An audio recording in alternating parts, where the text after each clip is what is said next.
अपने बारे में कुछ बताइए। सर, मेरा नाम रोहित कुमार है। मैंने अपनी स्कूली शिक्षा JNV खगड़िया से की है। उसके बाद मैंने 11वीं-12वीं की पढ़ाई JNV सारण से की है। उसके बाद मैंने BTech MNIT जयपुर से किया है और मुझे बैडमिंटन खेलना पसंद है। आपका ऑप्शनल PSIR है, yes sir. Right. Track 1 diplomacy क्या होता है? सर, ट्रैक 1 डिप्लोमेसी में स्टेट एक दूसरे से इंटरेक्ट करते हैं। और ट्रैक 1.5 डिप्लोमेसी? ट्रैक 1.5 डिप्लोमेसी में सर स्टेट के साथ हमारे जो बिजनेस ऑर्गेनाइजेशंस हैं वो भी साथ में जाते हैं। ठीक है। आपने मेटलर्जी आपका ब्रांच रहा हुआ इंजीनियरिंग का, right? Yes sir. What is metallurgy? Sir, metallurgy is a process for the extraction of metals from ores. Who is considered as the father of metallurgy? Sir, ये मुझे अभी याद नहीं आ रहा है। How metallurgy is different from mineralogy?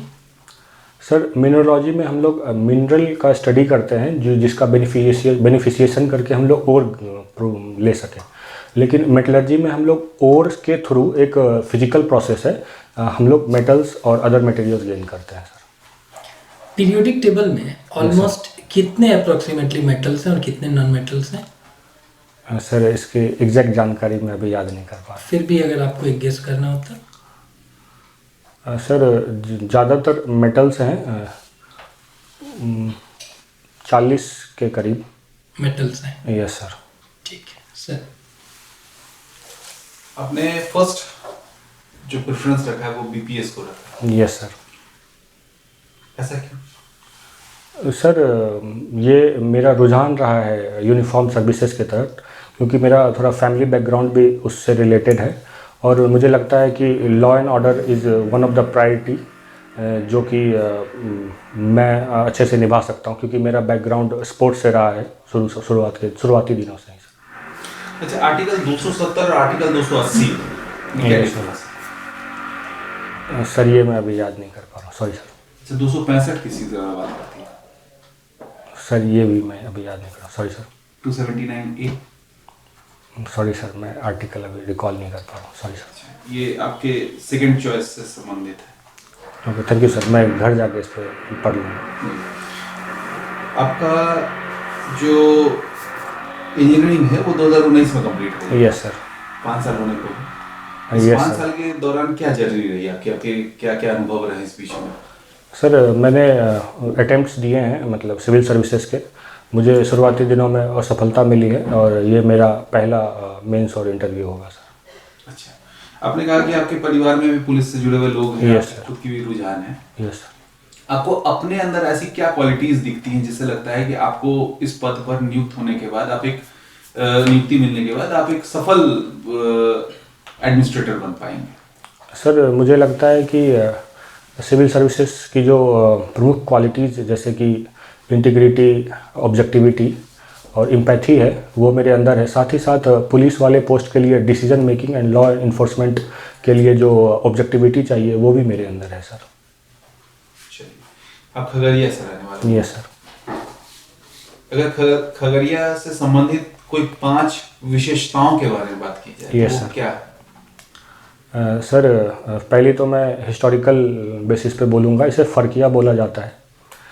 दूसरा, ये कन्फ्लुएंस ऑफ मतलब 7 रिवर यहाँ पे हैं और यहाँ पे कन्फ्लुएंस ऑफ बूढ़ी गंडक और गंगा है सर, ये दूसरी विशेषता होगी सर। तीसरा, अगर कृषि के पॉइंट ऑफ व्यू से देखा जाए तो यहाँ पे मक्के की उत्पाद बहुत ज़्यादा होती है और फर्टाइल लैंड है, कोसी रिवर ईस्टर्न खगड़िया से बहती है इसके कारण। और चौथे तौर पे यहाँ पे एक अगर रिलीजियस पॉइंट ऑफ व्यू से बोला जाए तो यहाँ पे कताने माई थान है जो कि एक फेमस जगह है रिलीजियस पर्पस के लिए। और पाँचवें तौर पे बोला जाए तो यहाँ के लोग सर बहुत ही स्वीट स्पोकन होते हैं। अच्छा, आपके परिवार के लोग भी पुलिस से जुड़े हुए हैं? Yes sir.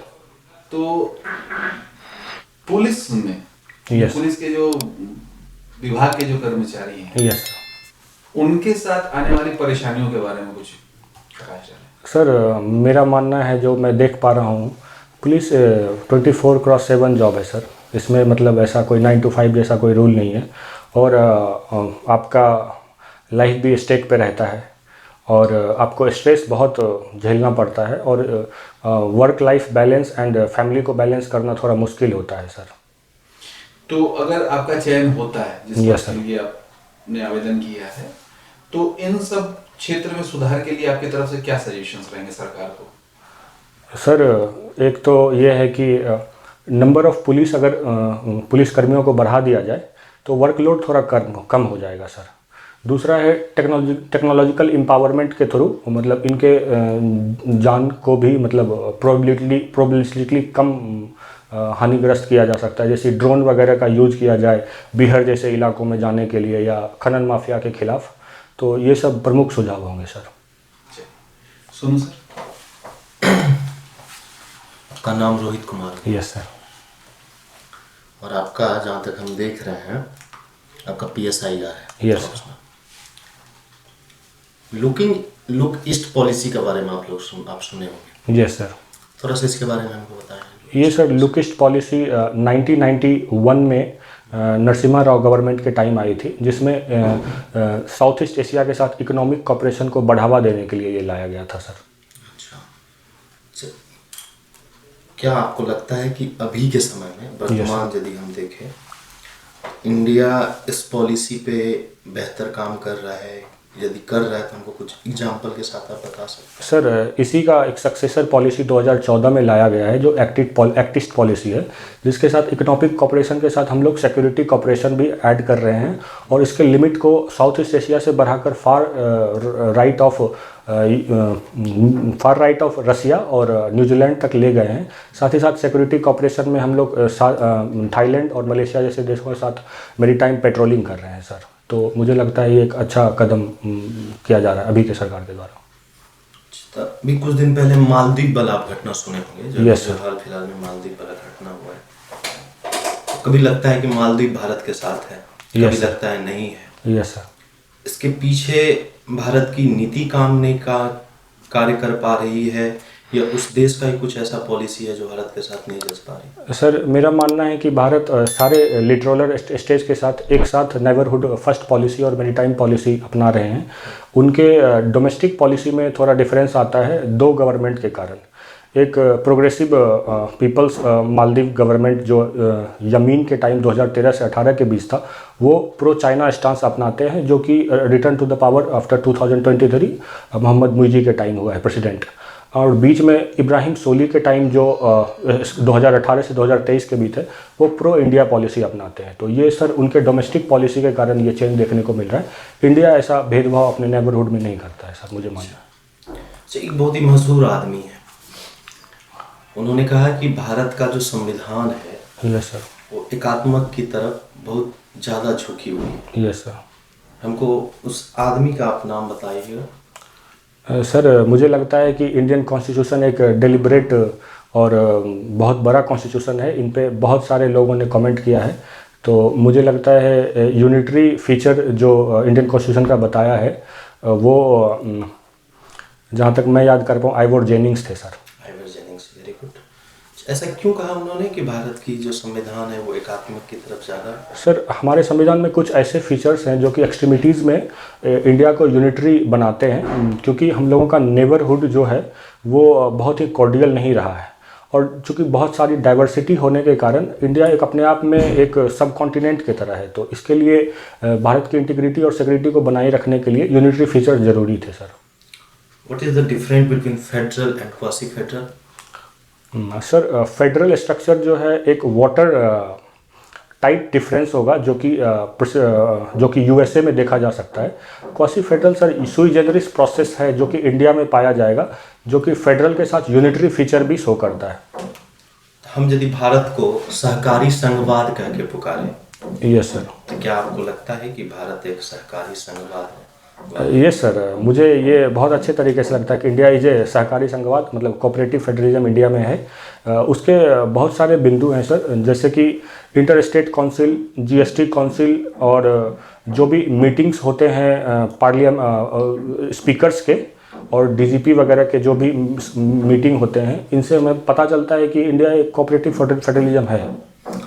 भी आपने बताया inter state council. Yes sir. Inter state council संविधान के किस अच्छा, ये संवैधानिक निकाय है कि ये आपका किसी विधि के द्वारा बनाया गया निकाय? सर ये संविधान में पूर्णतः मेंशन है सर। किस समिति के द्वारा ये इंटर स्टेट काउंसिल का सुझाव दिया गया था? सर इंटर स्टेट काउंसिल मेरा मानना है संविधान में पहले से था, और मैं समिति अभी याद नहीं कर पा रहा हूँ, सॉरी सर। ठीक सर। रोहित, आपने बताया आपका शुरू से स्पोर्ट्स में इंटरेस्ट रहा है। Yes sir, badminton particularly sir. आपने हॉबीज में बैडमिंटन भी लिखा है। Yes sir. कहीं कोई स्टेट लेवल पे या फिर नेशनल लेवल पे आपने खेला बैडमिंटन? सर मैंने नवोदय विद्यालय पटना समिति को रिप्रेजेंट किया है नेशनल लेवल पे, और मैं अपने कॉलेज को रिप्रेजेंट करता रहा हूँ। ये पटना समिति में कौन कौन से स्टेट आते हैं? सर बंगाल, झारखंड और बिहार आते हैं सर। अच्छा, मतलब आप क्लस्टर के थ्रू गए होंगे? यस सर, क्लस्टर के बाद रीजनल के थ्रू मैं नेशनल लेवल पे गया था। अच्छा, ये क्लस्टर का आयोजन क्यों किया जाता है नवोदय में? सर क्लस्टर का आयोजन एक बेसिक सिस्टम है जिसके द्वारा स्पोर्ट्स टैलेंट को पहचाना जाता है और उसे पहचान के आगे प्रोवाइड किया जाता है और रिक्वायर्ड रिसोर्सेज दिए जाते हैं ताकि स्पोर्ट्स में अच्छा परफॉर्म कर सके बच्चे। तो इसमें आपने पटना संभाग को, जैसा कि आपने बताया, रिप्रेजेंट किया है। वो नेशनल लेवल है, मतलब नवोदय के स्तर पे। Yes sir. इसमें अगर और आगे जाया जाए तो ये तो हो गया कि नवोदय के स्तर Yes, पे हुआ। अगर ओपन खेला जाए तो इसमें कितने स्टेप के बाद ओपन खेल सकते हैं? सर मुझे लगता है कि मुझे जहाँ तक जानकारी है, मैं इसके बाद SGFI होता है जो कि school game federation of India है, स्कूली लेवल पे वो सर्वोत्तम लेवल माना जाता है सर। मतलब अगर आप SGFI में जाते हैं तो आप पूरे नवोदय को, इंडिया में जितने भी नवोदय हैं, पूरे नवोदय को आप रिप्रेजेंट करेंगे दूसरे स्कूल के सामने? Yes sir. अच्छा, नवोदय की जो स्थापना की गई थी उसके पीछे का उद्देश्य क्या था? सर नवोदय में चूँकि most of the India is rural, from rural background sir, तो उसके लिए वैश्विक स्तर की शिक्षा ग्रामीण बच्चों को प्रोवाइड करने के लिए ये लाया गया था 1986 एजुकेशन पॉलिसी के तहत सर, राजीव गांधी गवर्नमेंट के टाइम से। अगर आपसे पूछा जाए कि नवोदय से स्कूलिंग के क्या फायदे हैं, आप अपनी जो नेक्स्ट जनरेशन है यस सर, उसके लिए आप सजेस्ट करेंगे नवोदय? Yes sir, definitely. मतलब मुझे लगता है कि अगर आप नवोदय विद्यालय जाते हैं तो वहाँ पे आपका ऑल अराउंड डेवलपमेंट होता है। स्पोर्ट्स के साथ साथ आपको एक्स्ट्रा करिकुलर एक्टिविटी में कल्चर और अच्छी एजुकेशन के लिए आपको तैयार किया जाता है, जो कि आप आगे जॉब और अदर एक्टिविटीज़ में यूज़फुल रहेगा सर। तो एक्स्ट्रा करिकुलर एक्टिविटीज तो और भी सारे स्कूल में करवाया जा रहा है। नवोदय में ऐसा लक्ष्य है? सर नवोदय सर एक आवासीय विद्यालय है और चूँकि ये पूरे देश में फैला हुआ है तो इसमें ही कॉम्पीट करना एक अपने आप में एक बड़ी उपलब्धता होती है, जो कि ओपन कैटेगरी में खेलने में मदद करता है सर। वर्तमान में कितनी संख्या है नवोदय की? सर मुझे एग्जैक्ट डेटा तो नहीं पता, लेकिन मैं अनुमान लगा सकता हूँ कि ये 550 से ज़्यादा है। 500, यानी कि हर जिले में एक एक है? किसी जिले में एक से अधिक भी है सर। आप लोगों को नवोदय में कोई तीसरी भाषा सीखने के लिए किसी तरह का कोई प्रोग्राम चलता है? Yes sir, Navodaya 3 language formula पे वर्क करता है सर। और इसमें एक तो हिंदी भाषी क्षेत्रों के लिए हिंदी, इंग्लिश, और क्लास 9th में एक मिनी माइग्रेशन के तहत दूसरे भाषा सीखने का मौका मिलता है सर। कितने दिनों का, मतलब ये कैसे, कोई अलग से टीचर आते हैं स्कूल में या फिर कहीं शिफ्ट किया जाता है, क्या है ये? सर चूँकि मैं 9th क्लास में ही आया था तो इसकी जानकारी मुझे बहुत अच्छे तरीके से नहीं है सर। अच्छा, आपने 9th क्लास में? Yes sir. अच्छा, तो किस किस क्लास में इसमें लोग एडमिशन ले सकते हैं? अगर कोई अभ्यर्थी इच्छुक है तो किस किस लेवल पे एडमिशन ले? सर ये 3 लेवल पे ले सकते हैं, 6th क्लास, 9th क्लास और 11th क्लास में सर। तीनों के लिए एंट्रेंस होता है? Yes sir. आपने न्यूज़पेपर पढ़ा आज का? सर मैंने थोड़ा सा सरसरी निगाह से देखा था सर। कोई एक दो हेडलाइन बताइए। सर एक तो मोहम्मद मुइजी का चाइना दौरा था सर, प्रेसिडेंट ऑफ मालदीव। दूसरा सर एक एडिटोरियल था पार्लियामेंट के ऊपर। और तीसरा सर मैं बिहार के सेंस में बोलूँ तो इकोनॉमिक ऑफेंस यूनिट के बारे में न्यूज़ था। ये जो मालदीव के राष्ट्रपति हैं, यस सर, ये चाइना का दौरा क्यों कर रहे हैं? चाइना इतना हस्तक्षेप क्यों करता है मालदीव के साथ? सर मालदीव एक का जो जोग्राफिकल पोजीशन है सर, वो मिडल ऑफ इंडियन ओशन पड़ता है, जो कि एक स्ट्रेटेजिक लोकेशन है सर। तो अगर और चाइना अपना मेरीटाइम इन्फ्लुएंस इंडियन ओशन में फैलाना चाह रहा है, तो लिटोरल स्टेट जो भी है इंडिया के, वो उसको अपने तरफ करना चाहता है मेरीटाइम BRI के थ्रू सर। तो इसलिए चाइना और मालदीव के बीच ज़्यादा संबंध बढ़ रहे हैं, और वर्तमान गवर्नमेंट जो मालदीव का है वो प्रो चाइना पॉलिसी अपनाता है सर। एक है ऑपरेशन अजय। ये सर मैं इसको याद नहीं कर पा रहा हूँ अभी सर। चाणक्य को कभी कभी एक्यूज किया जाता है कि वो इंटरनेशनल रिलेशंस में अनइथिकल मीन्स को भी बढ़ावा देते हैं। यस। आपको ऐसा लगता है? I think sir international relation में एथिक्स कम तौर पे ही रखा जाए तो ज़्यादा होगा, क्योंकि international relation mostly national interest पे काम करता है। तो और चाणक्य जी रियलिज्म के बहुत बड़े समर्थक थे, तो मुझे लगता है ये सीधा कहना गलत होगा सर। चाणक्य किसी उपधा परीक्षण की बात करते हैं, सुना है आपने?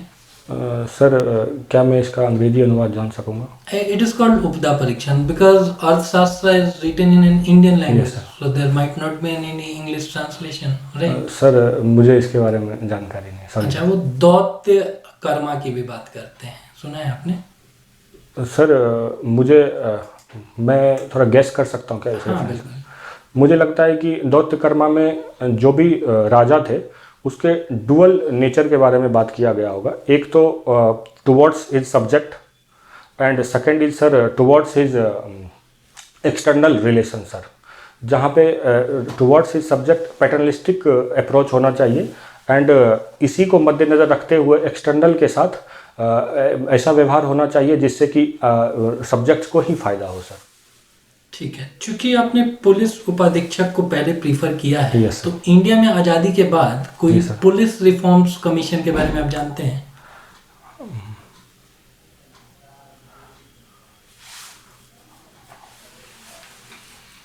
सर मुझे बस अभी तक नाम याद आ रहा है, मैं क्या उसको बोल सकता हाँ बिल्कुल। मालिमत कमेटी सर। ठीक ठीक सर। गुजरात डिप्लोमेसी के बारे में कोई जानकारी का?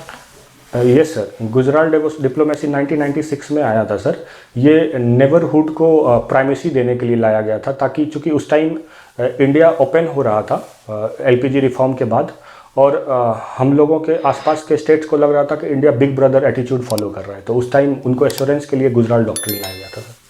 अच्छा। अभी जापान में एक प्लेन क्रैश हुआ। Yes sir. उसका असर भारत पे क्या पड़ा? सर पेपर अगर आपने पढ़ा होगा तो आपको मैं ये न्यूज़ देखा था, मतलब मैं थोड़ा गेस कर सकता हूँ सर। बिल्कुल बिल्कुल। इसका डायरेक्ट इम्पैक्ट तो मुझे नहीं पता सर, इनडायरेक्टली मैं कह सकता हूँ कि इंडियन एविएशन सेक्टर को भी इस मामले में चिंता हुई होगी, क्योंकि अगर वो विमान जो जिस कंपनी का था वो अगर इंडिया के भी किसी कंपनी में यूज में आ रहा है, तो DGCA को भी इस पे कठोर कदम उठाने होंगे सर। ठीक है भाई। Thank you sir. Thank you sir. धन्यवाद सर।